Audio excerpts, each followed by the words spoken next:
রাধে রাধে। আমার চ্যানেলে আসা সকল ভক্তবৃন্দকে জানাই অন্তরের গভীর থেকে প্রণাম ও স্বাগত। রাধে রাধে। আজ আপনাদের শোনাবো রাধা ও শ্রীকৃষ্ণের এক শান্ত গভীর ভক্তিময় কাহিনী, যে কাহিনী আমাদের শেখায় ধৈর্য আর বিশ্বাসে ভক্তি। বৃন্দাবনের এক নীরব সকালে শ্রীকৃষ্ণ বসেছিলেন যমুনার ধারে। রাধা কাছে এসে ধীরে বললেন, কৃষ্ণ, তুমি কি আমার মন পড়তে পারো? কৃষ্ণ মৃদু হেসে বললেন, রাধা, যে হৃদয়ে বিশ্বাস থাকে তার কথা না বললেও শোনা যায়।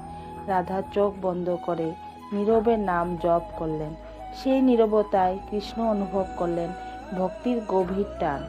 এই কাহিনী আমাদের শেখায় ভক্তি মানে শুধু প্রার্থনা নয়, ভক্তি মানে বিশ্বাস করে থাকা।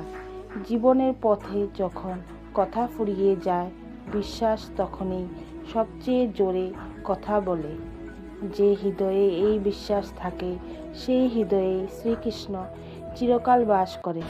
রাধে রাধে। বন্ধুরা, ভিডিওটি ভালো লাগলে লাইক করুন এবং কমেন্টে লিখুন রাধে রাধে। আর এইরকম আরও ভক্তিমূলক ভিডিও পেতে আমার চ্যানেলটি সাবস্ক্রাইব করুন। রাধে রাধে।